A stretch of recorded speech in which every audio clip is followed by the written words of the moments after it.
ఓం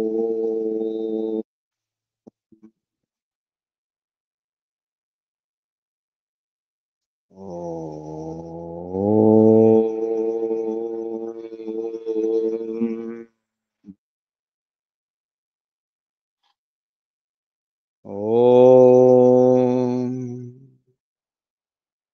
యోగే యోగే తవస్తరం వాజే వాజే హవామహే సఖాయ ఇంద్రమూతయే సఖాయ ఇంద్రమూతయే ఓం ఈశా వాస్యమిదం సర్వం యత్కిం చ జగత్యాం జగత్ తేన త్యక్తేన భుంజీథా మా గృధ కస్య స్విద్ధనం తేన త్యక్తేన భుంజీథా మా గృధ కస్య స్విద్ధనం ఓం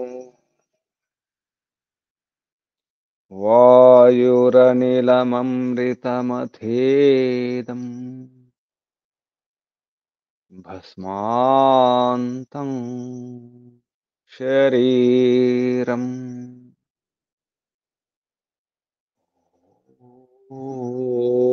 ఓం క్రతో స్మర క్లిబే స్మర కృతం స్మర ఓం క్రతో స్మర క్లిబే స్మర కృతం స్మర ఓం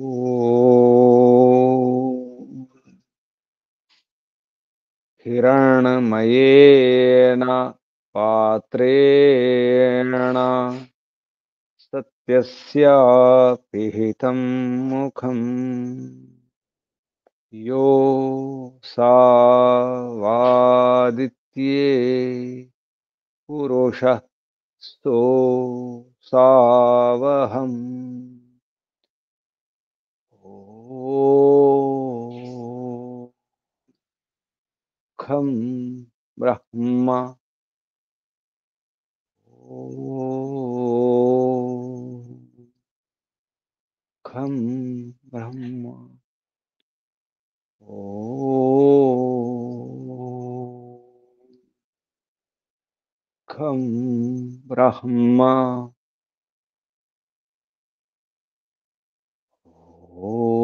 ఓం శాంతి శాంతి శాంతి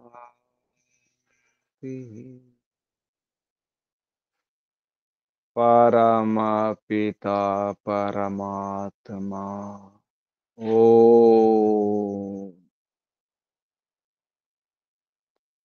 ఓం రక్షక ఓం సర్వరక్షక సదా రక్షక సర్వదా రక్షక సత్యరక్షక నిత్యరక్షక ఓం సర్వత్ర రక్షక సర్వధా రక్షక సర్వథా రక్షక. ఓం శాశ్వత రక్షక परमरक्षक। ओम ओम शाश्वत पिता शाश्वत माता सर्व पिता सर्व माता। ओम शाश्वत भ्राता दाता विधाता।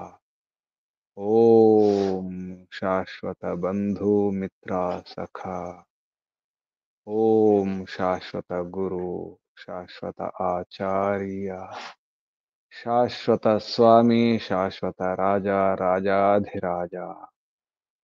ओम शाश्वत न्यायाधीश सदाधारा सर्वाधारा विश्वाधारा जगदाधारा ईश्वरा परमेश्वरा ईशा परेशा परमेशा।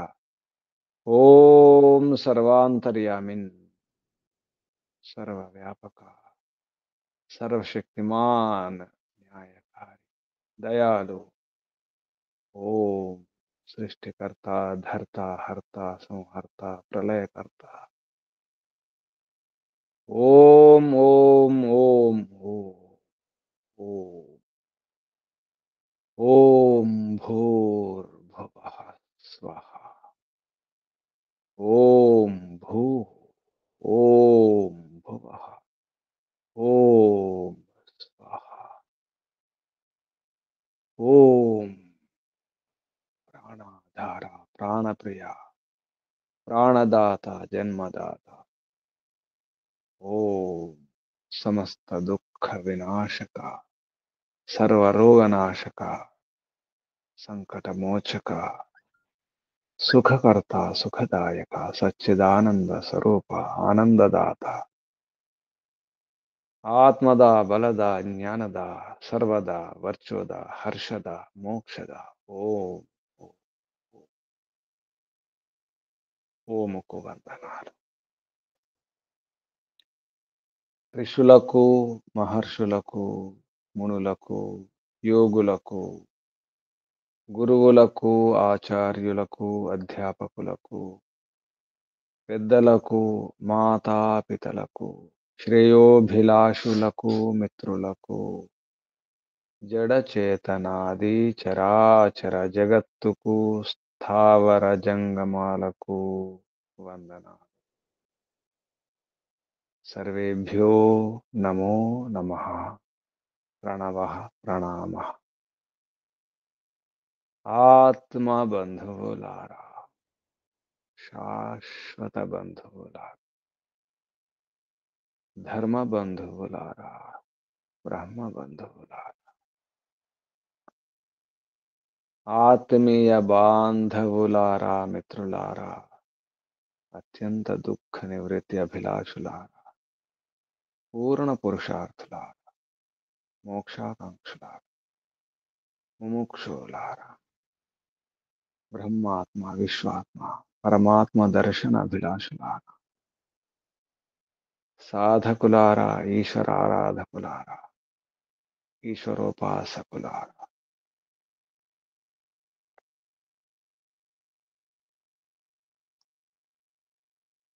జీవనం జన్మ దుఃఖ కారణం. జీవించడమే దుఃఖం, జన్మించడమే దుఃఖం, జన్మయే దుఃఖం. దుఃఖ జన్మ ప్రవృత్తి దోష మిథ్యాజాన విక్రమం. దుఃఖాలకు కష్టాలకు కారణం ఈ శరీరములో ఉండడమే, ఈ అస్థి పంజరములో ఉండడమే, ఈ పంజరములో ఈ కారాగారములో ఉండడమే. పంజరం పంజరమే, బంధిస్తుంది, స్వేచ్ఛనివ్వదు. ఈ అస్థి పంజరం ఈ శరీరంలో ఉంటున్నామంటే కష్టాలు అనుభవిస్తున్నాం. సుఖాలు అనిపిస్తున్నాయి కానీ దాని వెనుక కష్టాలే ఉన్నాయి. కష్టాలు దుఃఖాలు లేకుండా ఈ శరీరంలో ఉండడం సాధ్యం కాదు. ఈ కష్ట జీవనాన్ని ఎలా దూరం చేసుకోవాలో కఠోపనిషత్తులో చెప్పడం జరుగుతుంది. జీవనంలో సాధించవలసిన విషయాలు, వరించవలసిన విషయాలు, కోరవలసిన విషయాలు, ఏ వరాలు కోరుకోవాలి అది కూడా నేర్పిస్తున్నారు కఠోపనిషత్తులో. నచికేతుడు కోరిన కోరికలు 2 రకాలు. అభ్యుదయం, నిశ్రేయసం. ఆశా ప్రతీక్షలు. ఆశించాలి. కేవలం ఆశిస్తే సరిపోదు. ప్రతీక్ష కూడా అవసరం. ఆశ కొంత రుచి దొరికిన తర్వాత ఆశిస్తాం. కనిపిస్తుంది. ప్రత్యక్షంగా కనిపించే వాటి పట్ల ఆశ ఉంటుంది. కనిపించని పరోక్షంగా ఉన్నటువంటి వాటి పట్ల ప్రతీక్ష ఉంటుంది. ఎదురు చూడడం. ఇంకా రాలేదు. ఇంకా జరగలేదు. ఎప్పుడొస్తుందో ఏమో చెప్పడం కష్టం. అటువంటి వాటి పట్ల ప్రతీక్ష ఉంటుంది. ఎదురు చూడడం ఉంటుంది. అభ్యుదయం, నిశ్రేయసం. కోరికలు 2 రకాల కోరికలు అవసరం. శరీరంలో ఉన్నామంటే శరీరాన్ని రక్షించుకోవాలి. రక్షించుకోవాలంటే ఆహారం కావాలి, నీరు కావాలి, వస్త్రాలు కావాలి, రక్షణ కావాలి. అభ్యుదయం అవసరమే. అభ్యుదయం పట్ల ఆశ ఉంటుంది. ఎందుకంటే కనిపిస్తున్నాయి. కొంత రుచి దొరికింది. ఆశ. కానీ ప్రతీక్ష కూడా అవసరం. మోక్షం లభిస్తుంది. కనిపించడం లేదు. మోక్షము పరోక్షం. బయట కనిపించేది కాదు. బయట కనిపించేది కాదు. బయటి అనుభూతి కాదు. అనుభవం కాదు. అంతరనుభూతి. లోపల నుంచే. అది నేరుగా ఆత్మకే. ఆత్మానుభూతి. మనస్సు ద్వారా, ఇంద్రియాల ద్వారా ఆ అనుభవాన్ని అందుకోలేము. అందుకే అది కనిపించదు. మోక్షం అనుభవమే. మోక్షం అనేది లోకము కాదు. స్థాన విశేషము కాదు. అందుకే దాని పట్ల ప్రతీక్ష అవసరం ఉంటుంది. లభిస్తుంది. కానీ ఎప్పుడు లభిస్తుంది చెప్పడం కష్టం. అందుకే ఎదురు చూడడమే. కఠోపనిషత్తులో ఆశా ప్రతీక్షలు కూడా వ్యర్థమైపోతాయి. అతిథి సత్కారం చేయకపోతే అతిథి తిరస్కారం వల్ల చాలా నష్టం ఉంటుంది. అతిథి మనకు మేలు చేయడానికి వస్తారు. మన కష్టాలు దూరం చేయడానికి, మన సమస్యలను, మన సందేహాలను దూరం చేయడానికి. పిచ్చాపాటి మాట్లాడడానికి, కబుర్లు చెప్పడానికి వచ్చేవారు అతిథులు కాదు. స్పష్టంగా, మితముగా, హితముగా, మధురముగా మన సమస్యల పరిష్కారం చేసేవారు. అందుకే సూనృత అన్నారు. అమృత వాక్కులు, హితమైన, మితమైన, మధుర వాక్కులు చెప్పేవారు. హితం, మితం కూడా. ఎక్కువగా చెప్పడం కాదు. హితమైన వాక్కులను మితంగా చెప్పడం. మధురంగా చెప్పి మన సమస్యలను, మన కష్టాలను దూరం చేయడానికి, మన సందేహాలను దూరం చేయడానికి, మన ప్రశ్నకు సమాధానం ఇవ్వడానికి ప్రయత్నం చేస్తారు. అటువంటి అతిథులను గనక తిరస్కరిస్తే చాలా నష్టం. పుత్రులు, పౌత్రులు, పశువులు అన్నీ కూడా దూరం అయిపోతాయి. అభ్యుదయం, నిశ్రేయసం కూడా లభించదు. ఎందుకంటే సత్సంగం జరగదు. సత్సంగం జరగని ఇల్లు, అందులో ఆ ఇంట్లో అశాంతి ఉంటుంది. గొడవలు ఉంటాయి. అభిప్రాయ భేదాలు ఉంటాయి. నిజానికి అసలైన సత్సంగం సత్పురుషుల సంఘమే. సత్పురుషులతో యుక్తమై వారి మాటలు అర్థం చేసుకొని ఆ అమృత వాక్కులను నింపుకొని ఆచరించినప్పుడు ఆ ఇల్లే స్వర్గం. ఇల్లు స్వర్గంగా మారాలంటే ఇంటికి అతిథులు రావాలి. ఏ అతిథులు? ఏ తిథి లేకుండా ఉన్నది ఉన్నట్టు చెప్పేవారు. ఏ తిథి లేకుండా వచ్చి, ఏ స్తుతి లేకుండా, ఎవరిని స్తుతించకుండా ఈశ్వర స్తుతి మాత్రమే. ప్రపంచంలో ప్రశంస కాదు. ప్రపంచాన్ని పొగడడం, వారిని వీరిని ప్రశంసించడం, మెచ్చుకోవడం కాకుండా, మీ ఇంట్లో భోజనం బాగుంటుంది, అది బాగుంటుంది, ఇది బాగుంటుంది అని మెచ్చుకోవడం కాదు. లేదా ప్రపంచం గురించి చెప్పడం కాదు. అసలు విషయాన్ని చెప్పేవారు కావాలి. అటువంటి వేద విద్వాంసులు, త్యాగులు, త్యాగ తపోమయ జీవనాన్ని గడిపేవారు. అటువంటి వారు అతిథులు. వారికి అవమానం జరిగితే, తిరస్కారం జరిగితే మనకు కలిగే వారికి అయితే సత్కారం జరగకుండా ఉంటుందో దాని వలన మనకు కలిగే పురస్కారాలు ఉండవు. వారికి సత్కారం జరగకుండా ఉంటే, తిరస్కారం జరిగితే పురస్కారం ఉండదు. పురస్కారాలు ఇవన్నీ పురస్కారాలే. ఇంట్లో ప్రశాంతత ఉంటుంది. ఏ గొడవలు ఉండవు. ఎన్నో సమస్యలు దూరం అయిపోతాయి. కాబట్టి ఆ విషయంలో కూడా కఠోపనిషత్తులో చెప్పడం జరిగింది.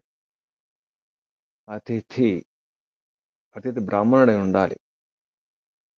బ్రాహ్మీ స్థితిలో ఈశ్వరోపాసకుడై ఉండాలి. వేద వేదాధ్యయనం చేసిన వాడై ఉండాలి అటువంటి అతిథి. ఆ విషయంలో చెబుతూ ఆశా ప్రతీక్షలు అనే విషయం కూడా చెప్పడం జరిగింది. ఆశా ప్రతీక్ష అది కూడా వ్యర్థమైపోతుంది. ఇహలోకం పరలోకం రెండు వ్యర్థమైపోతాయి. అభ్యుదయం నిశ్రేయసం వ్యర్థమైపోతుంది అతిథి తిరస్కారం అయితే. పుత్రులు పౌత్రులు పశువులు అంటే ధనధాన్యాలు, సంతానం, వారసత్వం, ఇష్టాపూర్తి కూడా. ఇష్ట అంటే మన కోరికల పూర్తి కొరకు పుత్రేష్టి, వర్షేష్టి ఇటువంటి ఇష్టి కామనలు, లేదా స్మార్త యాగాలు, యజ్ఞాలు, శ్రౌత కర్మలు, గృహస్థు చేయవలసిన కర్మలు, ఇష్టి కర్మలు. ఆపూర్తి మనం చేసే దానాలు, అన్నదానం, లేదా బావులు తవ్వించడం, నీటి దానం, వస్త్రదానం, ఔషధదానం, మనం చేసే పరోపకారం ఇవన్నీ కూడా వ్యర్థమైపోతాయి. కాబట్టి అతిథి సత్కారం గురించి, అతిథి మహిమ గురించి కూడా వర్ణించడం జరిగింది. తర్వాత దాని కొరకు యముడు 3 వరాలు కోరుకోండి అన్నప్పుడు ముందుగా కోరుకున్నటువంటి వరాలు మా నాన్నగారు గౌతముడు అని చెప్పడం జరిగింది. గౌతమ్ అంటే ఇంద్రియాలను జయించిన వాడని అర్థం కూడా వస్తుంది. గౌ అంటే ఇంద్రియాలను జయించిన వాడు గౌతముడు. అటువంటి మా నాన్నగారు కూడా కోపం వచ్చింది, ఆ కోపం లేకుండా కావాలి. వీతమన్యు కావాలి, శాంత మనస్కుడు కావాలి అనే విషయం. ఇది ముందు కోరవలసినటువంటి, ఏ విద్యార్థి అయినా కోరవలసినటువంటి కోరిక ఇదే. నేను నీ నుండి వెళ్ళిపోయిన తర్వాత, విద్యాధ్యయనం తర్వాత మా నాన్నగారు ఎప్పటిలాగే ఉండాలి. ఇంతకుముందు చాలా ప్రేమతో ఉండేవారు, ఆ ప్రేమతో ఉండేవారు, ఆ రకంగా ఉండాలి. ఇది ఒక వ్యవహారం. గురుకులం ఉన్నప్పుడు సరైన వేద విద్య అధ్యయనం చేసి తల్లిదండ్రులను మెప్పించాలి. ఎందుకంటే మా నాన్నగారు గౌతముడు ఇంద్రియాలను జయించిన వారు. అయినా ఇంద్రియాలకు ఓడిపోవడం జరిగింది.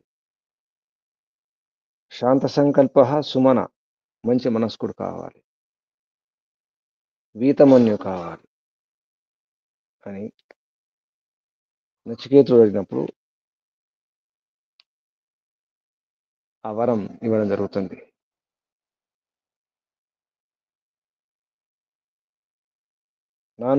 ఇక్కడి నుండి చదువుకుని వెళ్ళిన తర్వాత మీ నాన్నగారు అలాగే శాంత సంకల్ప సుమన, ఏదైతే కోరుకున్నావో సుమనస్కుడు, శాంత సంకల్పుడు, అలాగే వీతమన్యు అవుతాడు, క్రోధం లేనివాడు,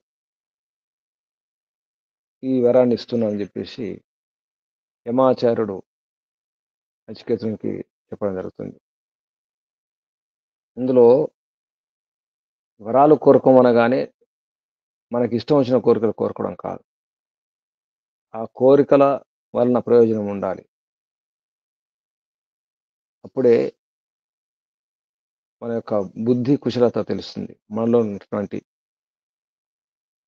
వివేక జ్ఞానం అర్థమవుతుంది. ఎంత అవగాహన ఉంది, ఎటువంటి విచక్షణ ఉందో తెలిసిపోతుంది. నచికేత ఉన్నటువంటి ఆ స్థితికి కారణం కూడా తెలిసిపోయింది. అప్పుడు యమాచార్యుడు ఇంకా కోరికలు కోరుకుంటున్నప్పుడు ముందుగా నచికేతుని యొక్క వ్యవహారం చాలా జాగ్రత్తగా ఉంటుంది. కోరిక కోరే ముందు దాని గురించి ఒక వాతావరణం తయారు చేసుకోవడం కూడా అవసరం ఉంటుంది. ఆ వ్యవహారాన్ని కూడా ఇక్కడ చెప్పడం జరుగుతుంది. స్వర్గలోకం ఒకటి ఉంటుందట. ఆ స్వర్గలోకంలో ఏ భయం ఉండదు. అక్కడ నీవు ఉండవు. నీవంటే మృత్యు ఉండదు, మరణం ఉండదు. అటువంటి స్థితి కావాలి.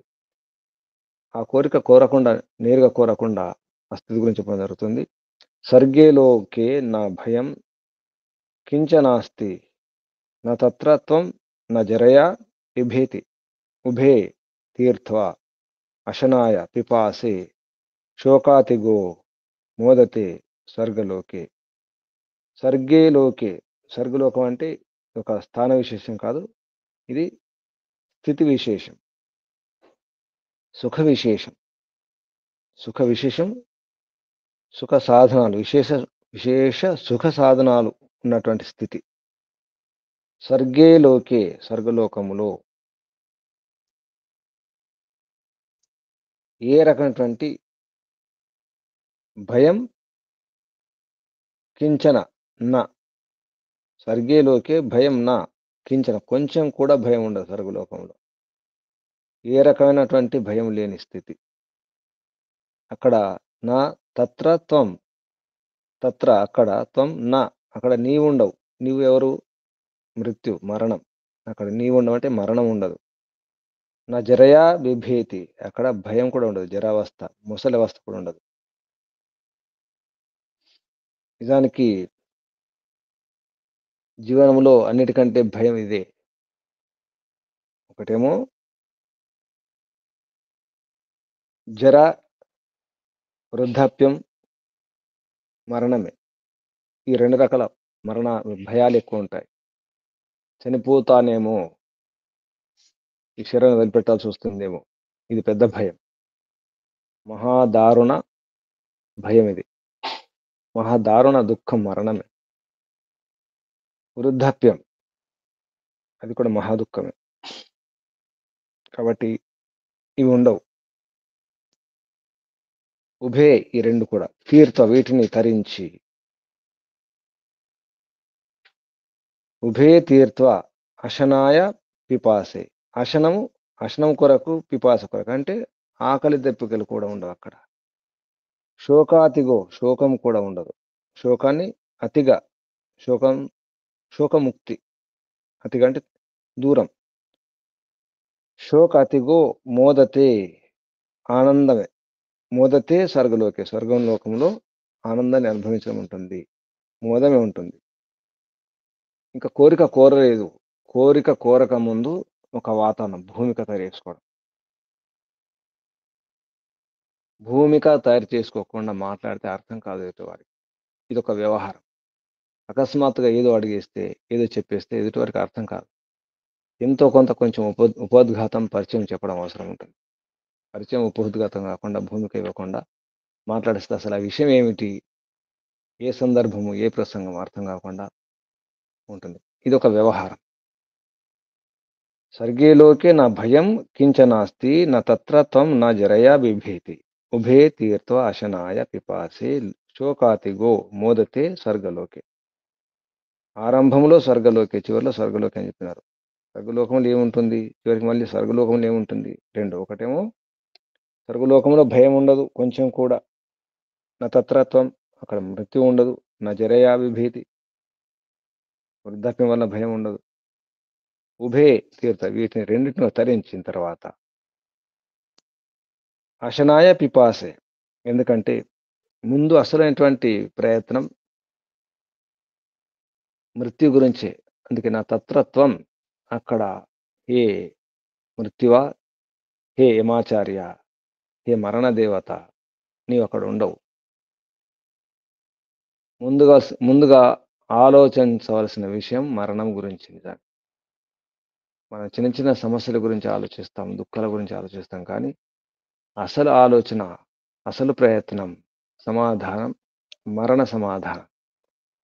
మరణాన్ని ఎలా జయించాలి, మృత్యుంజయం ఎలా కావాలి, ఈ విషయంలో మనం మర్చిపోతాం. అన్నిటి గురించి ఆలోచిస్తాం. చిన్న చిన్న సమస్యలు, చిన్న చిన్న నొప్పుల గురించి. పెద్ద రోగాల గురించి ఆలోచించము. చిన్న రోగాల గురించి ఆలోచిస్తాం. కాళ్ళు నొప్పులు, కీళ్ళ నొప్పులు, ఆ గోర్ల సమస్యలు, వెంట్రుకల సమస్యలు, చుండ్రు సమస్యలు, ఇటువంటి సమస్యల గురించి ఆలోచిస్తాం. కానీ పెద్ద పెద్ద రోగాలు ఉంటాయి, వాటి గురించి మర్చిపోతాం. అవి తొలిచేస్తుంటాయి, చెదలు పట్టేస్తాయి, లోపల ఖాళీ చేస్తుంటాయి. లోపల ఏ క్యాన్సర్ ఉంటుంది, ఏ గుండె రోగం ఉంటుంది, ఏదో రోగం ఉంటుంది. వాటి గురించి మర్చిపోతాం, ప్రయత్నం చేయం. చిన్న చిన్న సమస్యల గురించి, చిన్న చిన్న నొప్పుల గురించి ప్రయత్నం చేస్తాం. వాటి గురించి ఆలోచిస్తాం. సమయం అంతా వ్యర్థం చేసుకుంటాం. శక్తి పోతుంది. ఇక అలసిపోతాం. అది పెద్ద సమస్య కాబట్టి మళ్ళీ వాయిదా వేసేస్తాం.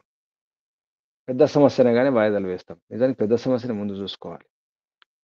అందుకే ఇక్కడ చెబుతున్నారు, మరణం గురించి ముందు మరణం, తర్వాత వృద్ధాప్యం. ఈ రెంటి గురించి ఆలోచించాలి. ఎవరైతే వృద్ధాప్యం గురించి, మరణం గురించి సమాధానం చేసుకుంటారో వారికి జీవితంలో ఎక్కువ కష్టాలు రావు, రోగాలు కూడా రావు. మనసు అశాంతి కాదు, మానసిక రోగాలు రావు. అనుకున్నది సాధించగలుగుతాం. మరణం వృద్ధాప్యమే, జరా మరణాలే. అందుకే ఇక్కడ స్పష్టం చేసినారు, ఉభే, రెండు ఉండవు, ఉభే తీర్థ. ఇదేంటిని తరించాలి. వీటిని తరించాలి, వీటిని దాటాలి. మరణాన్ని దాటాలి, జరాన్ని, వృద్ధాప్యాన్ని దాటాలి. దానికోసం ప్రయత్నం చేయడం లేదు. ఎంతసేపు రకరకాల ప్రయత్నం చేస్తాం. వృద్ధాప్యం రాకుండా, తొందరగా వృద్ధాప్యం రాకుండా ఉపాయాలు ఎన్నో ఉన్నాయి. అది కాకుండా రకరకాలుగా ఆ చర్మ సౌందర్య సాధనాలు, వాటిని వీటిని వాడుకుంటూ, ఇంకా లేదా తెల్ల వెంట్రుకలకు రంగులు వేసుకుంటూ, నోట దంతాలు ఊడిపోతే ఆ కట్టుడు పెట్టుడు పళ్ళు పెట్టుకొని, ఇంకా నేను వృద్ధుల్ని కాలేదు అని చెప్పుకోవడానికి. ఈ ప్రయత్నం అంతా వ్యర్థ ప్రయత్నం. నిజానికి నటన అవుతుంది అది. పైనుంచి ఎన్ని పూతలు పూస్తేనేమి, పాత గోడలు పాత గోడలే కదా. ఆ గోడల్లో బలం ఉండాలి. పైనుంచి రంగులు పూస్తే లాభం లేదు. అలాగే మన శరీరాన్ని కూడా అంతే. లోపల నుంచి బలంగా ఉండే ప్రయత్నం చేయాలి. లోపల ఆరోగ్యం ముఖ్యము. మానసికంగా, శారీరకంగా బలంగా ఉండాలి, దృఢంగా ఉండాలి. దానికోసం ప్రయత్నం చేయాలి. లోపలంతా ఖాళీ, మేకపోతు గాంభీర్యం, ధైర్యం ఏమి ఉండదు. అని మేకపోతులు వస్తుంటాయి, పొడవడానికి వస్తాయి. గట్టిగా బెదిరిస్తే పారిపోతుంటాయి. అంటే వ్యవహారం చేస్తుంటారు. సమాజంలో చూస్తుంటాం మనం. ఏమి కోరాలి, ఏం చేసుకోవాలి, దేని గురించి ఆలోచించాలి అనే విషయం ఈ నచికేత యమ ఉపాఖ్యానం ద్వారా, యమాచార్యుడు, గురుకులాచార్యుడు, నచికేతుడు శిష్యుడు, ఈ గాథలో, ఈ ఉపాఖ్యానంలో, దీని ద్వారా మనకు ఋషులు, మహర్షులు చాలా చాకచక్యంగా నేర్పిస్తుంటారు. మనకు తెలియకుండానే ఎన్నో చూపిస్తుంటారు, ప్రవేశపెడుతుంటారు మన మెదళ్లలో. మనం కొంచెం జాగ్రత్తగా కనుక ఆలోచిస్తే, ఎందుకు ఈ శబ్దాలు వాడినారు, ఎన్ని కష్టాలు లేవు, ఎన్నో కష్టాలు ఉన్నాయి, ఎన్నో బాధలు ఉన్నాయి. ఈ మరణమేనా, ఈ జరమేనా, ఈ వృద్ధాప్యం గురించి అయినా మాట్లాడడం. అసలు స్వర్గలోకం అంటే ఏమిటి? అసలు స్వర్గం ఇదే. నిజానికి తొందరగా వృద్ధాప్యం రాకుండా, ముసలితనం రాకుండా చూసుకోవడమే స్వర్గం. ఎందుకంటే శరీరం అనుకూలంగా ఉంటుంది. శరీరంలో ఏ రోగాలు లేవు, ఏ బాధలు లేవు, ఏ కష్టాలు లేవు, ఏ నొప్పులు లేవు. ఎంత హాయిగా ఉంటుంది. ఏ ఔషధాలు లేవు, ఏ వైద్యుడు అవసరం లేదు. అంత మన అదుపులో ఉంటుంది శరీరం. అసలు స్వర్గం అంటే అదే. స్వర్గ సాధనం ఈ శరీరమే. నిజానికి స్వర్గం అంటే ఒకటేమో ఆ స్థితి, సుఖస్థితి, విశేష సుఖస్థితి స్వర్గం. అలాగే సుఖ సాధన ఉండడం కూడా, అది కూడా స్వర్గమే. స్వర్గలోకం అంటే, లోకం అంటే సాధన అర్థం వస్తుంది. లోచరి దర్శనే, లోకరి దర్శనే, రెండు అర్థాలు. కనిపించే ఏవైతే సాధనాలు ఉంటాయో, వస్తువులు ఉంటాయో, పరికరాలు ఉంటాయో, అందులో మన ఉల్లు, ఇల్లు అన్నీ వస్తాయి. దాన్ని లోకం అంటాం. వారి వాడి లోకం వేరు, వీడి లోకం వేరు, నీ లోకం నీకే, నా లోకం నాకే అంటాం. అంటే ఎవరి ప్రపంచం వారిదే. ఆ ప్రపంచంలో ఏముంటాయి? సాధనాలుంటాయి. అందుకే దాన్ని లోకం అంటారు. లోకం అంటే ఏదో అనుకోకండి. మన చుట్టూ ఉన్నటువంటి వస్తువులే మన లోకం. అందులో మనుషులు కూడా ఉండొచ్చు, పిల్లలు ఉండొచ్చు, సంతానం, కుటుంబం అన్నీ ఉంటాయి ఆ లోకంలో. కనిపించేవన్నీ ఉంటాయి ఆ లోకంలో. స్వర్గం సుష్టుగా, మంచిగా, అంటే పొందేది. స్వర్గం. స్వహ అంటేనే నిజానికి సుఖం. స్వర్ యస్య చ కేవలం అనే మంత్రంలో స్వర్ అని వస్తుంది. స్వర్ అంటే అక్కడ విసర్గ. స్వహ. ఆ స్వరే ఇక్కడ స్వర్గ. గమనం, గతి. గతి అంటే ప్రాప్తి, జ్ఞానం.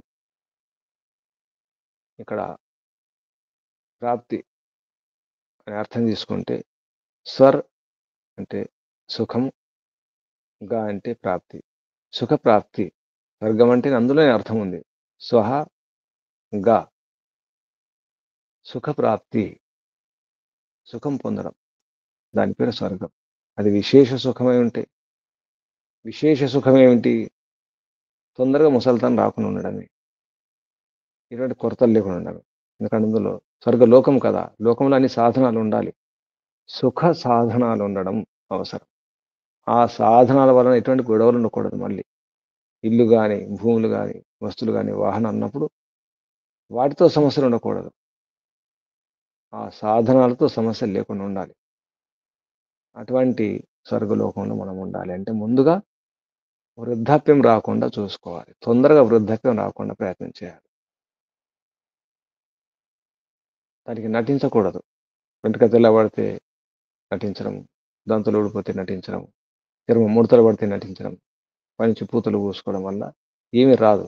లోపల ఉండాలి. ఆరోగ్యం అంటే, బలం అంటే లోపల నుంచి ఉండాలి. లోపల నుంచి శక్తి ఉండాలి. లోపల నుంచి అటువంటి సామర్థ్యం ఉండే విధంగా ప్రయత్నం చేయాలి. అంటే ఆరోగ్యం కాపాడుకోవడం శారీరకంగా, మానసికంగా. అది వృద్ధాప్యం అనే పేరుతో చెప్పడం జరిగింది. ఇక మరణం. మరణాన్ని జయించడం అంటే ఏంటి? మనకు మళ్ళీ శరీరం రాకుండా చూసుకోవడమే. అందుకే రెండే శబ్దాలు తీసుకొని చెప్పడం జరిగింది. ఉభయతీయత్వ. ఈ రెంటిని జయించండి ముందుగా. ధరించండి ముందు. వృద్ధాప్యాన్ని, మరణాన్ని. మృత్యుంజయులు, తర్వాత జరాజయులు కావాలి. జ్వరం అంటే ముసలితనం. వీటిని జయించే ప్రయత్నం చేయాలి. అందుకే నచికేతుడు చాలా జాగ్రత్తగా ముందు మా నాన్నగారు ఇలా ఉండేది. ఎందుకంటే నేను వచ్చే ముందు నాన్నగారికి కోపం ఉంది. నేను గురుకులం వచ్చే ముందు. ఎందుకంటే నాన్నగారికి ఇష్టం లేదు. ఈ అబ్బాయే నన్నెవరికి ఇస్తారు? నన్నెవరికి దానం చేస్తారని మాటికి అడగడం జరిగింది. తండ్రి గారి కోపంతో నేను యమునికి పంపిస్తా, యమునికి ఇచ్చేస్తాననడం. అదే మాటను నచికేతుడు గంభీరంగా తీసుకొని, ఆ నిర్ణయం చేసుకొని గురుకులంకు రావడం జరుగుతుంది. తండ్రి గారు పంపించినట్టు కాదు. అందుకే తండ్రి గారికి నచికేతుని పైన కోపం ఉంటుంది. తర్వాత విద్యాభ్యాసం అయిన తర్వాత, సమావర్తనం అయిన తర్వాత ఇంటికి వెళ్ళినప్పుడు మా నాన్నగారు ప్రశాంతంగా ఉండాలి. మంచి మనస్కుడై ఉండాలి. ప్రశాంతంగా ఉండాలి. శాంత సంకల్పుడై ఉండాలి. వీతమన్యు ఎటువంటి క్రోధం లేకుండా ఉండాలి. ప్రశాంతంగా ఉండాలి. నన్ను గుర్తించాలి. నన్ను ప్రేమించాలి తర్వాత. ఎందుకంటే నేను విద్యాధ్యయనం తర్వాత వెళితే అంటే అటువంటి యోగ్యతను పొంది వెళ్ళడం అని అర్థం. ఆ రకంగా నేను మెప్పించాలి అని అర్థం. అక్కడ వరం కోరుకోవడం ఏంటి? అటువంటి విద్యనివ్వండి. ఓ యమాచార్య, ఓ గురువు గారు, ఆచార్యుల వారు నాకు అటువంటి విద్యనివ్వండి. మా తండ్రి గారు సంతృప్తి చెందాలి. ప్రసన్న చిత్తుడు కావాలి. అది మొదటి వరం. ఇక రెండవ వరానికి ఏర్పాటు చేసుకోవడం జరుగుతుంది. 3 వరాలు నిజానికి. అందులో రెండవ వరం స్వర్గం ఉంటుందట. ఇలా ఉంటుందట. అక్కడ నీవు ఉండవట. అక్కడ వృద్ధాప్యం ఉండదట. ఆకలి బాధలు ఉండవట. ఆకలి లేదు. దాహం లేదు. ఇటువంటి సమస్యలు ఉండవు. అటువంటి స్థితి కావాలి. ఉభయ తీర్థ అశనాయ పిపాసి. శోకం లేకుండా ఉండాలి. ఏ శోకం లేకుండా ఉండాలి. అటువంటి స్థితి కావాలి. అది ఎప్పుడు సాధ్యము? అటువంటి అవగాహన ఉన్నప్పుడు, అటువంటి విద్య దొరికినప్పుడు శోక అతిగా శోకాలను పూర్తిగా దూరం చేసుకోవడం. మోదతే స్వర్గంలోకి ఆనందాన్ని పొందుతారు. అటువంటి శోకరహిత స్థితి కావాలి, శోకముక్తం కావాలి. దానికోసం ప్రయత్నం చేస్తున్నారు. స త్వం అగ్నిం స్వర్గ్యం స్వర్గ్యం అధ్యేషి మృత్యో ప్రబ్రీహి ప్రబ్రూహి త్వం శ్రద్ధదానాయ మహ్యం స్వర్గలోక అమృతత్వం భజంతే ఏతద్ ద్వితీయేన వృణే వరేణ. ఈ ద్వితీయ వరంతో నేను కోరుతున్నాను. ద్వితీయేన వరేణ, రెండవ వరం రూపంలో వృణి నేను కోరుకుంటున్నాను. అటువంటి స్వర్గలోకం కావాలి. అక్కడ సత్వం అగ్నిం, ఆ స్వర్గలోకాన్ని ఏతున్నది అటువంటి అగ్ని. ఇక్కడ అగ్ని గురించి చెప్పడం జరుగుతుంది.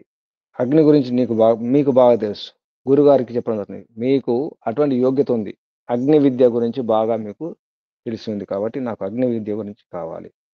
అంటే ఏంటి అగ్ని? అంటే ఈనాటి భాషలో మాట్లాడితే విద్యుత్ అని తీసుకోవచ్చు. ఈనాటి భాషలో భౌతిక అగ్ని. ఈ అగ్నుల ద్వారా ఎన్నో సమస్యలు దూరం చేసుకుంటున్నాం కూడా ఈ విద్యుత్ ద్వారా. విద్యుత్ ఉంటే ఎన్నో సుఖ సాధనాలు, వాటితో ఉపయోగాలు ఉన్నాయి మనకు. ఫ్యాక్టరీలు కావచ్చు, ఇండస్ట్రీలు కావచ్చు, రకరకాల పరిశ్రమలు, ఇవన్నీ కూడా మనం ఈ ఫ్యాన్లు కావచ్చు, మన యంత్రాలు కావచ్చు, ఎన్నో రకాల సుఖ సాధనాలను, యంత్రాలను వాడుకుంటున్నాం. అటువంటి అగ్ని విద్య గురించి మీకు బాగా తెలుసు. స్వర్గాన్నిచ్చే అగ్ని విద్య, సంపత్తినిచ్చే అగ్ని విద్య. స్వర్గం అధ్యేషి, నచికేతుని యొక్క అవగాహన, ఆచరణ పట్ల, ఆచరణకున్నటువంటి విద్య ఎటువంటిదో, అవగాహన ఎటువంటిదో చెప్పడం జరుగుతుంది. త్వం, నీవు అగ్నిని, స్వర్గం అంటే స్వర్గాన్ని ఇచ్చేటువంటి అగ్నిని, అధ్యేషి బాగా మీకు తెలుసు, తెలుసుకున్న వారే ఉన్నారు. మృత్యు, హే మృత్యు, హే యమాచార్య, హే ఆచార్య, ప్రబ్రూహి. ఇక్కడ కేవలం బ్రూహి కాదు, చెప్పండి, బోధించండి, ఉపదేశించండి కాదు. బావుగా బోధించండి. ప్రబ్రూహి త్వం శ్రద్ధదానాయ, తమరు శ్రద్ధదానాయ, శ్రద్ధ అంటే శ్రద్ధతో యుక్తమైనటువంటి, మహ్యం అంటే నాకు శ్రద్ధ ఉంది, ఎందుకు మీరు నాకు ఇవ్వాలి అంటే నేను శ్రద్ధావంతుణ్ణి. శ్రద్ధదానాయ, నా కొరకు శ్రద్ధ నాలో ఉంది. సత్యాన్ని ధరించిన వాడిని నేను. కాబట్టి అటువంటి నాకు మహ్యం, తమరు ఈ స్వర్గంలో ఉండే ఏతున్నాయి అమృతత్వం, ఈ అమరపదాన్ని, మోక్షాన్ని ఇచ్చేటువంటి, భజంతి అంటే అటువంటి దాన్ని పొందడానికి కొరకు ఈ ద్వితీయ వరం అనే పేరుతో కోరుకుంటున్నాను. ద్వితీయేన వరేణ వృణే అవుతుంది. రెండవ వరం రూపంలో దీన్ని కోరుకుంటున్నాను. అగ్ని విద్యను బోధించండి అంటే ఈనాటి భౌతిక విద్యలని అర్థం. ఈనాటి సుఖాన్నిచ్చే విద్యలు, అందులో విద్యుత్ విద్య. మనం బయట కళాశాలలో, విశ్వవిద్యాలయాలు చూస్తే విద్యుత్ గురించి కొన్ని శాస్త్రాలు ఉంటాయి. కేవలం విద్యుత్ శాస్త్రమే. ఆ రకంగా విద్యుత్ శాస్త్రంతో అన్నీ వచ్చేస్తాయి. అంటే ఈనాటి భౌతిక విద్యలు అన్నీ కూడా సుఖాలనిచ్చే ఈ భౌతిక విద్యలు, ఈ సాంకేతిక విద్య, ఇటువంటివన్నీ కూడా నేర్పించండి. ఇందులో మీరు నిపుణులు. నాకు శ్రద్ధ ఉంది, తన యోగ్యత చెప్పుకుంటున్నారు గురువు గారికి నచికేతుడు. నాకు యోగ్యత ఉంది, శ్రద్ధ ఉంది, నేను యోగ్యుణ్ణి. కాబట్టి ఆ స్వర్గ సుఖాలను, స్వర్గ సాధనలు ఇచ్చేటువంటి విద్య, అసలు విద్య భౌతిక విద్య. అందుకే మన ఋగ్వేదంలో చూస్తాం, అగ్ని సూక్తం ఉంటుంది, అగ్నిమీళే పురోహితం. అక్కడ కూడా మహర్షి దయానంద సరస్వతి గారు అగ్ని అంటే భౌతిక విద్యలు, విద్యుత్ అని రాయడం జరిగింది. అగ్ని విద్యను ఎరిగిన వారు తమరు కాబట్టి స్వర్గ్యం అధ్యేషి, హే మృత్యు ప్రబ్రూహి, అటువంటి అగ్ని విద్యను నాకు నేర్పించండి. ఇది రెండవ వరం. ఇటువంటి వరాలు కోరుకోవడం వలన ముందు చెప్పడం ఆశా ప్రతీక్షే, ఆశ నెరవేరాలి, ప్రతీక్ష పూర్తి కావాలి. ఆశ అభ్యుదయం, ప్రతీక్ష మోక్షం అనుకోవచ్చు. మోక్షం పరోక్షం కాబట్టి అది ప్రతీక్ష. ఆశ ప్రత్యక్షం కాబట్టి ఈ అభ్యుదయం, ఈ ప్రపంచం ఆశ, ప్రతీక్ష మోక్షం, ప్రత్యక్షం పరోక్షం. ఇప్పుడు ప్రత్యక్షం ఏమిటో కోరుకోవడం జరిగింది. అభ్యుదయం ఏమిటో ముందుగా ఇంటి వాతావరణం బాగుండాలి, మా నాన్నగారు బాగుండాలి.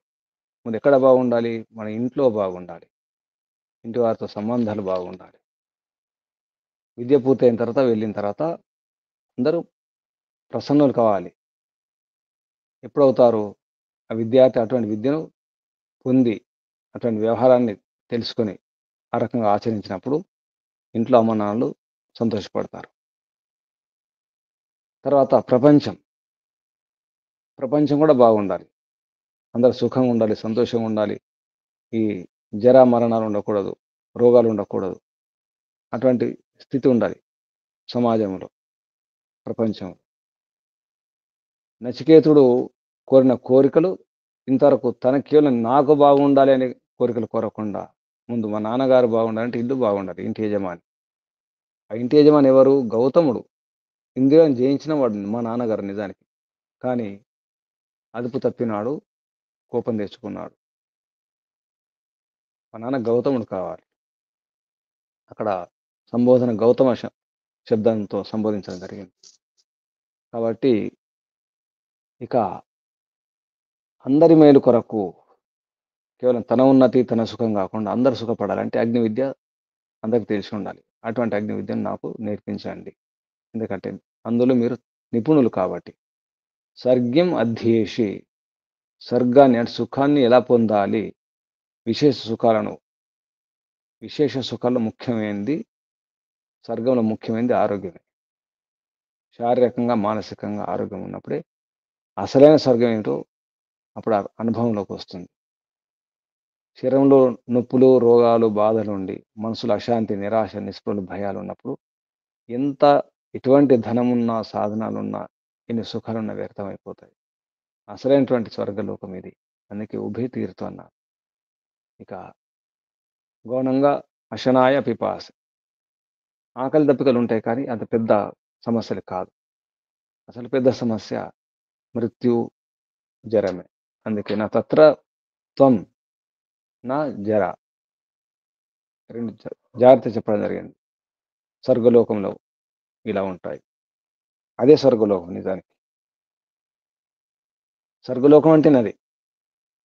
అందుకే పౌరాణికంగా స్వర్గం అంటే అక్కడ ఏముండదు, అదే మోక్షం అనే భ్రమలో వారు వర్ణించి చెబుతుంటారు. స్వర్గలోకం అంటే నిజానికి ఇక్కడే అనుభవించవచ్చు. ఈ శరీరంలోనే మనం పొందేది అంతా కూడా ఇక్కడే ఉంటుంది. ఇది స్వర్గలోకం. లేదా లోతుగా ఇంకా కొంచెం ఆధ్యాత్మికంగా ఆలోచిస్తే స్వర్గలోకం అంటే ఎవరైతే పుణ్యం చేసుకుంటారో, ఈ ఇష్టాపూర్తులు పూర్తి చేస్తారో, పరోపకారం చేస్తారో, అన్ని రకాల దానాలు చేస్తూ ఈ శ్రౌత యజ్ఞాలు, స్మార్త యజ్ఞాలు, గృహస్థ చేసే యజ్ఞాలన్నీ చేసుకుంటూ ఉంటారో వారు ఆ పుణ్యాన్ని అనుభవించడానికి వెంటనే జన్మించరు. పరగత పరమాత్మ వెంటనే శరీరంలోకి పంపడం ఉండదు. కొంతకాలం అలా విశ్రాంతినిస్తారు. శరీరంలోకి వెళ్ళడము, రావడం అంటే మళ్ళీ కష్టపడడమే, మళ్ళీ దుఃఖాలు మొదలవుతాయి. కాబట్టి కొంతవరకు శరీరం లేకుండా, జన్మ లేకుండా ఉంచడం జరుగుతుంది. కొంతకాలం, పరాంతకాలం జన్మ లేకుండా ఉండడం అనేది మోక్షం అవుతుంది. కొంతకాలం జన్మ లేకుండా ఉండడం స్వర్గం అవుతుంది. కానీ నచికేతుడు కోరినటువంటి కోరిక అగ్ని విద్య కావాలి. అగ్ని విద్య వల్ల లాభం ఏంటంటే స్వర్గం లభిస్తుంది, సుఖ సాధనాలు లభిస్తాయి. కాబట్టి ఈ యంత్రాలు, సాధనాలు కూడా అగ్ని ద్వారా లభిస్తాయి, అగ్ని కారణంగా. అందుకే త్వం అగ్నిని ప్రబ్రూహి, అగ్నిని బోధించండి. స్వర్గం అధ్యేషి మృత్యో ప్రబ్రూహి త్వం శ్రద్ధదానాయ మహ్యం. స్వర్గలోకా అమృతత్వం భజంతే ఏతద్ ద్వితీయన వృణే వరేణ. ఇది ద్వితీయ వరం. వెంటనే నాకు మోక్షం కావాలి అని అడగకుండా ముందు చిన్న చిన్న కోరికలు, ఆ చిన్న కోరికలు కూడా తన స్వార్థం కాకుండా తన ఇంటి గురించి, తర్వాత సమాజం గురించి, దేశం గురించి ఆలోచించి చివరికి అసలు కోరిక కోరడం జరుగుతుంది. అసలు కోరిక ఏమిటో అది ఆత్మ గురించి ఉంటుంది. ప్రాతే బ్రవీమి తద్ ఊ మే నిబోధ స్వర్గ్యం అగ్నిం నచికేతః ప్రజానన్ అనంతలోక ఆప్తిం అథో ప్రతిష్టాం విద్ధి తం ఏతం నిహితం గుహాయ. ఇక్కడ యమాచార్యుడు నచికేతంతో చెప్పడం జరుగుతుంది, ఈ స్వర్గలోకం ప్రతే బ్రవీమి తదు మే నిబోధ స్వర్గం అగ్నిం నచికేత ఓ నచికేత అని సంబోధించడం జరుగుతుంది. స్వర్గలోకం సాధకమైనటువంటి ఈ అగ్ని ఏతుందో అని ఉపదేశించినాడు అని చెప్పేసి, నిబోధ అంటే సరైన బోధ గురించి సరిగ్గా ఉన్నట్టు నీకు చెప్పేసినాను. మే స్వర్గం అగ్నిం నిబోధ ప్రజానన్ అంటే నువ్వు తెలుసుకున్నవాడివి. అనంతలోక ఆప్తిం, అనంతలోకాలు ఏమిటి? అనంతలోకాలు అంటే అన్ని సమస్యలను దూరం చేసుకుంటా. అనంతలోక ఆప్తిం, అనంతలోకాలను పొందడం, అనంతలోకాలను ప్రాప్తింపజేసేటువంటి విద్యను ఇచ్చినాను. అథో కాబట్టి అథో అంటే అథో మరియు అని అర్థం వస్తుంది ఇక్కడ. ప్రతిష్ట అంటే లోకాలకు ఆధారమైనటువంటిది. ఆ ప్రతిష్ట ఏమిటంటే అగ్ని. నిజానికి మన స్థితికి, మన పరిస్థితికి ఆధారం అగ్ని ఉండాలి. మన శరీరంలో కానీ, మనసులో కానీ, ఇంద్రియాల్లో కానీ, బయట వ్యవహారంలో కానీ అగ్ని ఉండడం అవసరం ఉంటుంది. శరీరంలో కనుక అగ్ని లేకపోతే ఈ శరీరం ఉండదు. శవంలో వేడి ఉండదు, శవం చల్లబడుతుంది. బ్రతుకున్నప్పుడు అగ్ని ఉంటుంది. అన్ని లోకాలకు ఆది, అందుకే ఇక్కడ ప్రతిష్ట అనే శబ్దంతో వాడడం జరిగింది. ప్రతిష్ట అగ్ని అన్నిటికీ ఆధారభూతమైనటువంటి ఆ అగ్ని గురించి నీకు ఉపదేశించినాను. దీని గురించి విద్ధి, తెలుసుకో, అర్థం చేసుకో. త్వం నీవు, ఏతం దీన్ని, నిహితం గుహాయం గుప్త స్థానములో అంటే హృదయంలో, ఆత్మలో నింపుకో అని చెప్పడం జరిగింది. నీ హృదయంలో గుహాయం, నీ హృదయ గుహలో నిహితం బావుగా స్థిరం చేసుకో అని చెప్పిన విద్య. ఇది చాలా జాగ్రత్తగా విని స్థిరం చేసుకోవాలి. విని వదిలిపెట్టడం కాకుండా, మర్చిపోవడం కాకుండా నీ హృదయంలో నింపుకో. ఇది అన్ని సుఖాలను ఇచ్చేటువంటి విద్య, అగ్ని విద్యను నీకు బోధించినాను అని చెప్పడం జరిగింది. ఈ విధంగా ఈ 2వ వరం గురించి చెప్పిన తర్వాత ఆ అగ్ని ఏమిటో, అగ్ని ఎలా వాడుకోవాలో దాని గురించి చెప్తున్నారు. లోక ఆదిమ అగ్ని. ఈ లోకములో ప్రముఖంగా ఉండేది, ఇక్కడ లోకం అంటే స్వర్గలోకం, సుఖ విశేషాన్ని, సుఖ సాధనాన్ని ఇచ్చినటువంటి సాధనం, సుఖ సాధనాలకే సాధనం అగ్ని. అందుకే లోక ఆదిమ అగ్ని, ఆదిమ అగ్ని, లోక ఆదిం అగ్ని. ఈ ఆది అగ్ని తం ఉవాచ నీకు ఉపదేశించడం జరిగింది. తస్మై యా ఇష్టక యావతీర్థ్వా యథా వా స చ అపి తత్ ప్రతి అవదద్యాత్ అథ ఉక్తం అథ అస్య మృత్యు పునః ఏవ అహం తుష్టః. కాబట్టి నీకు ఎంత వీలైనంత గట్టిగా నింపుకొని ఈ అగ్నిని ఉపయోగించుకొని, ఈ ఆదిమ అగ్ని అంటే ఆరంభంలో నిజానికి అగ్ని లేకుండా ఈ ప్రపంచం కూడా పుట్టలేదు. అగ్ని అంటే అక్కడ పరమిత పరమాత్మ యొక్క తపస్సు ద్వారానే ఇదంతా పుట్టింది. కాబట్టి అక్కడ కూడా అగ్ని, అక్కడ ఘర్షణ కూడా అంటాం. ఋతంచ సత్యం చావిద్ధ తపస్సు అధ్యజాయత అనే దాంట్లో తపస్స అవుతుందో ఆ తపస్సు ద్వారానే, అటువంటి అగ్ని ద్వారానే, అటువంటి ప్రయత్నం ద్వారానే ఈ సృష్టి నిర్మాణం జరిగింది. అలాగే దానికి ప్రతీకగా యజ్ఞయాగాల్లో అగ్ని ఉంటుంది. అగ్ని లేకుండా ఏ సంస్కారం లేదు, ఏ యజ్ఞం లేదు, ఏ యాగం లేదు. అందుకే ఇక్కడ ఇష్టక శబ్దంతో కూడా స్పష్టం చేస్తున్నారు. దానివల్ల ఏంటంటే ఈ ఇష్టిలు యజ్ఞయాగాల్లో వాటిని వాడుకోవడం జరుగుతుంది. యజ్ఞయాగాలకు ముఖ్యంగా అగ్ని ఉండాలి. అందులో ఇటుకలు అవసరం ఉంటాయి. ఇటుకలు ఎలా పేర్చాలి, ఏం చేయాలి, ఆ విధి విధానం అంతా కూడా నేర్పించడం జరిగింది. ఇక్కడ వ్యవహారంలో గమనిస్తే గురుకులం వెళ్ళిన తర్వాత విద్యార్థులకు ఆచార్యుల వారు గురువు ఇది చేస్తారంటే యజ్ఞం ఎలా చేయాలి, ఆచరణ ఎలా చేసుకోవాలి, యజ్ఞకుండం ఎలా నిర్మాణం చేయాలి, ఆ ఇటుకలు ఎలా పేర్చాలి, సమిధలు ఎలా పేర్చాలి, సమిధ చేయనం అంతా కూడా నేర్పించడం జరుగుతుంది. ఇక్కడ వ్యవహారంలో మనం అనుకుంటే గురుకులంలో యమాచార్యుడు గురువు గారు, ఆచార్యుల వారు శిష్యునికి యజ్ఞం ఎలా చేయాలో నేర్పించడం జరిగింది. ఇక్కడ అగ్ని విద్యను అంటే అగ్నిని ఎలా పుట్టించాలి, అరణుల ద్వారా అధోరణి ఉపరి అరణ్యం ఉంటుంది. ఆ కర్రచెక్కల పైన రుద్దడం ద్వారా అగ్ని పుడుతుంది. అటువంటి విద్యను కూడా అంటే ఎలా అగ్నిని ఉత్పన్నం చేయాలి, తర్వాత అగ్నిని ఎలా వాడుకోవాలి, యజ్ఞయాగాలు ఎలా చేయాలి, ముఖ్యంగా హవనం హవనంలో ఇటుకల యొక్క ఆకారం, వాటి కొలతలు ఇవన్నీ కూడా నేర్పించడం జరుగుతుంది. అదొక సాంకేతిక ఇంజనీరింగ్ విద్య నిజానికి. యజ్ఞం అంటేనే ఇంజనీరింగ్ విద్య. ఏ యజ్ఞకుండం ఎలా ఉండాలి, ఏ ఆకారం ఉండాలి, ఎన్ని ఇటుకలు, ఆ ఇటుకల యొక్క ఆకారం ఎలా ఉండాలి, పొడవెడల్పు ఎంత ఉండాలి, ఎత్తు ఎంత ఉండాలి, మందం ఎంత ఉండాలి, ఇవన్నీ కూడా నేర్పించడం జరుగుతుంది. దాని గురించి శాస్త్రాలే ఉన్నాయి, కల్పశాస్త్రాలు అటువంటి. అలాగే కల్ప సూత్రాలు కూడా ఉన్నాయి, శ్రోత సూత్రాలు ఉన్నాయి. ఇటువంటి ఎన్నో అందునటువంటి చాలా రహస్య విద్యలు ఉంటాయి. చూడ్డానికి యజ్ఞకుండమే అనిపిస్తుంది, కానీ ఎంతో రహస్యం ఉంటుంది. సామగ్రి గురించి కానీ, సమిధుల గురించి కానీ అంతా కూడా నేర్పించడం జరుగుతుంది. ఆ విద్యను యమాచార్యుడు నచికేతునికి నేర్పించడం జరిగింది. ఈ రకంగా ఈ ప్రతీకతో, ఈ ఉదాహరణతో బయట విద్యుత్ని ఎలా వాడుకోవాలి, ఎలా సుఖ సాధనాలు యంత్రాలు తయారు చేసుకోవాలి అన్నీ కూడా వచ్చేస్తాయి. నిర్మాణం ఎలా చేసుకోవాలి, ఇదంతా కూడా చాలా లోతైన విద్య.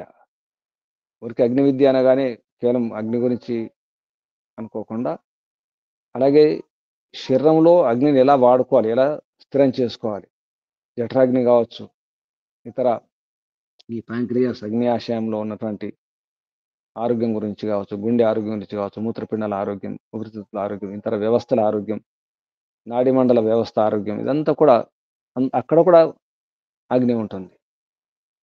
కంటి చూపు బాగుండాలంటే కంటిలో అగ్ని ఉండాలి, అటువంటి శక్తి ఉండాలి. ఈ మధుమేహ వ్యాధిగ్రస్తులు ఉంటారు, అటువంటి వారికి కంటి చూపు సన్నగిలిపోతుంది. అంటే కంటికి ఎంత అగ్ని ఉండాలో, ఎంత శక్తి అందాలో అందదన్నమాట. ఏ ఇంద్రియానికి ఎంత శక్తి అందాలి, ఆ శక్తి అందకపోవడమే అంటే అంత అగ్ని లేకపోవడమే. కంటి చూపు కావచ్చు, వినికిడి శక్తి కావచ్చు, ఏ అంగమైనా, ఏ కండరమైనా, ఏ కణమైనా అగ్ని లేకపోతే అది పనిచేయదు. దానికి శక్తి కావాలి. ఇదంతా కూడా సూక్ష్మ విద్య. ఒకే ఒక మాటతో 2 అక్షరాలతో అగ్ని అనేస్తారు. కానీ అగ్ని అంటే చాలా లోతైన విద్య. అగ్ని ఆధారం. అందుకే ఆది మంత్రము ఋగ్వేదంలో మొదటి ప్రథమ వేదం ఋగ్వేదం అంటారు కొందరు. ఆ ప్రథమ వేదంలో, ప్రథమ మండలంలో, ప్రథమ సూక్తంలో ప్రథమ మంత్రం అగ్నిమీలే పురోహితం. అగ్నిని ఏళే స్తుతించండి, తెలుసుకోండి, పరిశోధించండి, అన్వేషించండి, సరిగా వినియోగించుకోండి అని అర్థం వస్తుంది. ఏళే ఈడ స్తుతో స్తుతించండి. స్తుతించడం అంటే కేవలం పొగడడం మాత్రమే కాదు, మెచ్చుకోవడం కాదు, అర్థం చేసుకోవాలి. అగ్నిని అర్థం చేసుకోండి, అన్వేషించండి, పరిశోధించండి. ఆ విద్యుత్ ఏమిటి, ఈ భౌతిక విద్యుత్ ఏమిటి, ఈ భౌతిక అగ్ని లేదా సూక్ష్మ విద్యుత్తు, ఈ పిడుగుల్లో, ఈ మెరుపుల్లో ఉండేటువంటి ఆ అగ్ని ఏమిటి, అలాగే శరీరంలో, వాతావరణంలో సూక్ష్మ విద్యుత్ ఏమిటి, ప్రతి వస్తువులో, పదార్థంలో అగ్ని ఉంటుంది, ఆ అగ్ని ఏమిటి, ఇంత పెద్ద విద్య ఉంటుంది. ఆ విద్యను నచికేతునికి యమాచార్యుడు అందించడం జరిగింది. ఇక్కడ యజ్ఞం ఎలా చేయాలో నేర్పించడం జరిగింది. సంక్షిప్తంగా అర్థం చేసుకుంటే, ఎందుకంటే అది గురుకులం కాబట్టి ముందు నేర్పిస్తారు. ఇదే వ్యవహారం ఉంటుంది గురుకులాల్లో.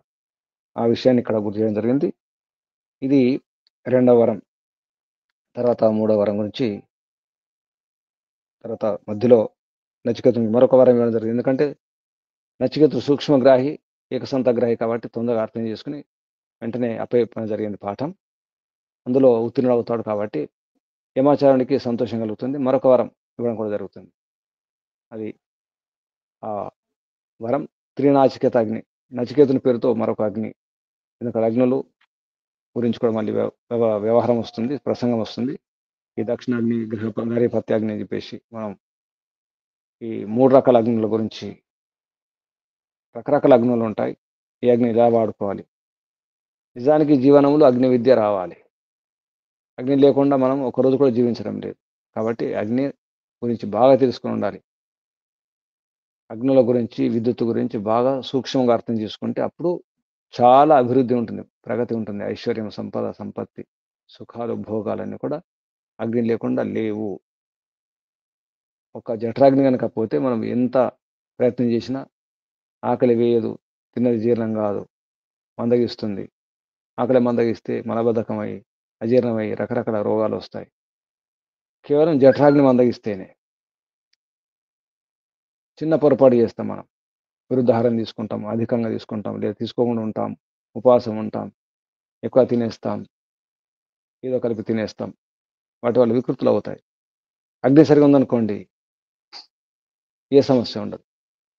కాబట్టి అగ్నిని కాపాడుకోవడం అవసరం ఉందనే విషయంలో చాలా పరోక్షంగా చెప్పడం జరిగింది. అగ్ని వలన స్వర్గమే లభిస్తుంది. స్వర్గలోకంలో అగ్ని అవసరం. ఆ స్వర్గంలోకంలో ఏముంటుందో కూడా వర్ణించడం జరిగింది. ఈ విధంగా నచికేతుని పేరుతో, యమాచరుని పేరుతో మనం ఎలా ఉండాలి, జీవనం ఎలా ఉండాలి, ఎటువంటి వరాలు కోరుకోవాలి, ఎటువంటి విద్యను పొందాలి, నేను రాగానే ఆత్మవిద్య, యోగ విద్య, ధ్యానము, సమాధి అని పెద్ద పెద్ద ఆలోచనలు, పెద్ద పెద్ద కోరికలు కోరుకుంటాం. వెంటనే మోక్షం అనుకుంటాం. ఏ ప్రయత్నం చేయకుండా, ఏ పురుషార్థం చేయకుండా. అలా కాకుండా క్రమంగా మనకు ముందుగా ఏది అవసరం, సాధనాలు అవసరం. సాధనాలు రక్షించుకుంటూ, ఆ సాధనాలను బలంగా ఉంచుకుంటూ ప్రయాణం చేస్తే మన గమ్యాన్ని చేరుకుంటాం. సాధనాలు బాగా లేకుండా, వాహనం బాగా లేకుండా ఇప్పుడే చేరుకోవాలి, గమ్యం చేరుకోవాలంటే కష్టం. అందుకే ఆశా ప్రతీక్షలు ఉండాలి. ఆశించడం అవసరమే, ప్రతీక్ష కూడా ఉండాలి. ఆశించగానే వెంటనే కావాలనుకోవడం కూడా పొరపాటు అవుతుంది, అత్యాశ అవుతుంది. కాబట్టి ఆశా ప్రతీక్ష గురించి కూడా ప్రస్తావించడం జరిగింది. ఆశా ప్రతీక్షలు, ఇష్టాపూర్తులు ఇవన్నీ సరిగా ఉండాలి. ఈ పుత్రులు, పశువులు, ధనధాన్యాలు, పశువులు అంటే ఇక్కడ ఇప్పుడు వాహనాలు అనుకోండి, అన్నీ బాగుండాలి. ఇప్పుడు కూడా పశువులు అవసరమే. మనకు పాలు కావాలంటే పశువే కావాలి, మన రక్షణ కావాలంటే కూడా పశువులే కావాలి, జంతువులే కావాలి. కుక్కలు లాంటివి, పిల్లులు లాంటివి అన్నీ ఈ జంతువులు మనకు సహకరిస్తూనే ఉంటాయి. అందుకే పశువున్ పుత్ర అని చెప్పినారు. పశువులు, పుత్రులు అందరూ కూడా బాగుండాలి. తర్వాత మోక్షం. నిజానికి ముందుగానే మోక్షం అంటే కుదరదు. సాధనాలు లేకుండా మోక్షం అంటే కుదరదు. దీంట్లో ఒక రహస్యం ఏమన్నారంటే, మోక్షం పొందే ముందు స్వర్గ సుఖాలు అనుభవించాలి. మోక్షం అంటున్నాం కానీ చిన్న చిన్న సుఖాలు పొందలేని స్థితి మనది. చిన్న చిన్న సుఖాలను అందుకోలేము, ప్రయత్నం చేయడం లేదు. చిన్న సుఖాల గురించి పురుషార్థం చేయడం లేదు. మోక్షం గురించి ఎలా పురుషార్థం చేస్తాం? ఈ క్రమం గనక గమనిస్తే ముందు స్వర్గం కావాలి, సుఖం కావాలి. సుఖాన్ని అందుకోకుండా, ఇక్కడ సుఖపడకుండా, శరీరంతో, మనసుతో, ఇంద్రియాలతో సుఖపడకుండా మోక్షం పొందలేం. ఈ ప్రపంచంలో సుఖాలు అనుభవించకుండా మోక్షం పొందలేం. ఈ సుఖాలు నిచ్చెన లాంటివి. ఈ సుఖాలు సాధనాలు. ఈ సుఖాలు వంతెనలు, సేతువులు, వారధులు. ఈ వారధి లేకుండా, ఈ నిచ్చెన లేకుండా, సాధనాలు లేకుండా, ఇక్కడ సుఖపడకుండా నేరుగా సుఖపడతానంటే కుదరదు. ఇది అర్థం చేసుకోవాలి. ఆరోగ్యమే లేదు, ఇంద్రియాలు పనిచేయవు, ఏది పనిచేయదు, బుద్ధి సరిగా లేదు, విద్య లేదు. మోక్షం కావాలంటే ఎలా? ఏ విద్య లేదు, ఏ అర్హత లేదు, ఏ యోగ్యత లేదు. మోక్షం కావాలని కోరుకుంటున్నాం. అందుకే ఇక్కడ సుఖపడాలి. అందుకే అభ్యుదయం అన్నారు. అభ్యుదయం నిశ్రేషమే ధర్మం. నిజానికి అభ్యుదయాన్ని, నిశ్రేషాన్ని ఇచ్చేదే ధర్మం. దరిద్రంలో ఉండి, కొరతల్లో ఉండి, బాధల్లో ఉండి, రోగాలతో అన్ని దుఃఖాలు అనుభవిస్తూ, కష్టాలు అనుభవిస్తూ, ఇక వీటి నుంచి నేను తరించాలి, మోక్షం కావాలి, మోక్షం అంటే కానే కాదు. ఇది ఒక రహస్యం. ఈ క్రమాన్ని గమనిస్తే, నచికేతుని యొక్క వ్యవహారాన్ని గమనిస్తే, ఆ క్రమాన్ని గమనిస్తే ముందుగా ఒకటొకటి ఒక్కొక్క మెట్టు ఎక్కాలి. ఏ మెట్టు ఎక్కకుండా చివరి మెట్టే దూకేస్తానంటే కుదరదు. 2 మెట్లు ఎక్కడానికి శక్తి సరిపోవడం లేదు, అన్ని మెట్లు దూకేస్తానంటే ఎలా?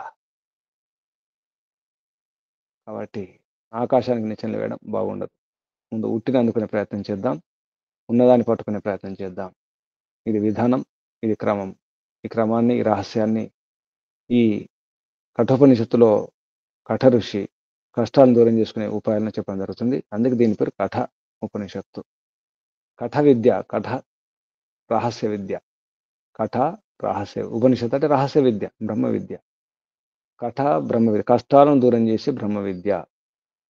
ఈ ఉపనిషత్తు పేరే అది. కాబట్టి ఇందులో చాలా సంపూర్ణమైనటువంటి విషయాలను అందించడం జరిగింది. ఇది ఒక రకంగా సమగ్ర ఉపనిషత్తు ఇది. ఇందులో అన్నీ ఉంటాయి. అందుకే సమగ్రంగా ఉంటుంది.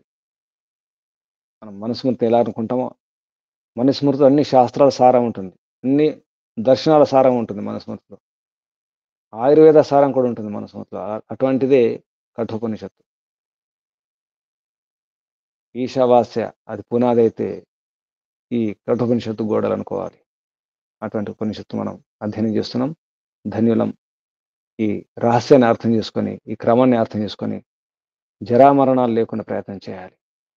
ఏ దుఃఖం లేకుండా, ఏ రోగాలు లేకుండా చివరికి మరణాన్నే జయించాలి. మృత్యుంజయం కావాలి. బంధనాత్ మృత్యోః ముక్షీయమామృతాత్ ఉర్వారుకమివ బంధనాత్ త్ర్యంబకం యజామహే సుగంధిం పుష్టివర్ధనం. మన కీర్తి ప్రతిష్టలు, మన సుగంధాలు, మన జ్ఞాన విజ్ఞానమంతా సుగంధాలుగా వెదజల్లాలి, వ్యాపించాలి, పుష్టిగా ఉండాలి. సుగంధిం పుష్టివర్ధనం, పుష్టిని వర్ధనం చేసుకుంటూ అప్పుడే ఉర్వారుకమివ పూర్తిగా జీవించి పూర్ణాయుష్కులై పూర్ణ జీవనం పూర్తి చేసుకొని పండిన తర్వాతే విడిపోవాలి ఈ శరీరం నుంచి. ఈ శరీరం అనే పండు పూర్తిగా పండిపోవాలి. తొడిమ నుండి దానికది విడిపోవాలి ఉర్వారుకంలాగా. అప్పుడు కూడా ఆ పండు విడిపోతుంది, విచ్చుకుంటుంది, సుగంధాన్ని ఇస్తుంది. తర్వాత కూడా ఈ శరీరం నుంచి వెళ్ళిపోయిన తర్వాత కూడా మన సుగంధాలు ఉండాలి. మన విద్యా సుగంధాలు, మన అవగాహన, మన అనుభవ సుగంధాలు ఈ ప్రపంచంలో ఉండాలి, నిలిచిపోవాలి. అటువంటి ప్రయత్నం చేయడానికి ప్రయత్నం చేయాలి. దాని కొరకు కొంత స్వర్గలోకం కావాలి. ఆ స్వర్గలోకంలో అగ్ని విద్య నేర్చుకోవాలి. అగ్ని విద్య ఈనాటి భాషలో, మన భాషలో యజ్ఞ విద్య. అగ్ని విద్యని యజ్ఞ విద్య, యజ్ఞాగ్ని విద్య. యజ్ఞం అంటే మళ్ళీ శిల్ప విద్య కూడా అవుతుంది, టెక్నాలజీ కూడా అవుతుంది, పరోపకారం కూడా అవుతుంది. మంచి పనులన్నీ కూడా యజ్ఞాలే. అందులో పంచమహాయజ్ఞాలు. ఇది జీవనం, ఇది మానవ జీవనం, దానికి ఉపాయం ఇందులో చెప్పడం జరుగుతుంది. యమాచార్యుడు నచికేతునికి ఇచ్చినటువంటి విద్య అగ్ని విద్య. ఓం శం శుభం. పరమపిత పరమాత్మకు, ఋషులకు, మహర్షులకు, కఠ ఋషికి, కలియుగ ఋషి దండి స్వామి విరజానంద సరస్వతి గారికి, మహర్షి దయానంద సరస్వతి గారికి ధన్యవాదాలు, వందనాలు, ప్రణామాలు సమర్పిస్తూ, బంధువులారా, సాధకులారా, ఈశ్వర ఆరాధకులారా, మీ అందరికి వందనాలు, అభినందనలు, పరమపిత పరమాత్మ ఆశీర్వాదాలు. ఓం శం శుభం. ఓం ఓం శాంతి శాంతి.